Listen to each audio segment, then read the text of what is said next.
શ્યામ કુમારના નમસ્કાર. આજના વિડીયોમાં આપનું સ્વાગત છે. તો ચાલો દરરોજની જેમ આજે પણ મેળવીએ ઉપયોગી જાણકારી, પણ ચેનલને સબસ્ક્રાઇબ કરવાનું ભૂલતા નહીં.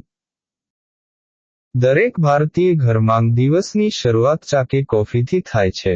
મોટાભાગના લોકો સવારે ચાની ચૂસકી સાથે કરવાનું પસંદ કરે છે. ઘણા લોકો ખાલી પેટે જ ચા પીવે છે. આ આદત નુકસાનકારક સાબિત થઈ શકે છે.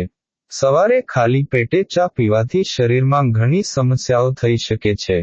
ખાલી પેટે ચા પીવાથી પેટમાં એસિડિટીનું સ્તર વધી શકે છે. આ ઉપરાંત ગેસ અને પેટ ફૂલવાની સમસ્યા પણ થઈ શકે છે. જો તમને પણ ખાલી પેટે ચા પીવાની આદત હોય તો તેને છોડી દેવી જોઈએ. જાણો ખાલી પેટે ચા પીવાના 3 મુખ્ય ગેરફાયદા.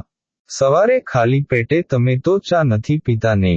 થઈ શકે છે આ મોટા નુકસાન. હમ દેખેંગે ન્યૂઝ. પાચન તંત્ર બગડે છે. સવારે ખાલી પેટે ચા પીવાથી સમગ્ર પાચન તંત્ર પર ખરાબ અસર પડે છે. ખાલી પેટે ચા પીવાથી પેટમાં એસિડનું સ્તર વધી શકે છે, જેનાથી એસિડિટી, હાર્ટબર્ન અને અપચો જેવી સમસ્યાઓ થઈ શકે છે. ચામાં રહેલા ટેનિનને કારણે પેટમાં ગેસ અને પેટ ફૂલવાની સમસ્યા થાય છે.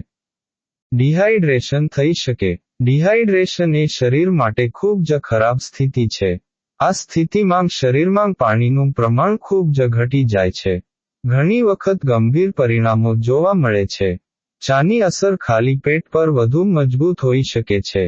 તે ડિહાઇડ્રેશન અને તેને લગતી તકલીફો વધારી શકે છે. ખાસ કરીને ગરમીના દિવસોમાં વધુ પડતી ચા પીવાનું ટાળવું જોઈએ. બ્લડ પ્રેશરની સમસ્યા વધી શકે. જે લોકોને હાઈ બ્લડ પ્રેશરની સમસ્યા હોય તેમને ખાલી પેટે ચા પીવાનું ટાળવું જોઈએ. હકીકતમાં, બ્લેક ટી જેવી કેટલીક ચામાં કેફીનનું પ્રમાણ ખૂબ વધારે હોય છે. સવારે ખાલી પેટે બ્લેક ટી પીવાથી બ્લડ પ્રેશર ઝડપથી વધી શકે છે. આવી સ્થિતિમાં ખાલી પેટે બ્લેક ટી ન પીવી એ જ સમજદારી છે. ખાલી પેટે ચા પીવાના અન્ય ગેરફાયદા. કેફીનના કારણે ચિંતા અને અનિદ્રાની સમસ્યા થઈ શકે છે. વધુ પડતી ચા પીવાથી શરીરમાં કેલ્શિયમનું શોષણ ઓછું થઈ શકે છે, જેનાથી હાડકાં નબળા પડી શકે છે.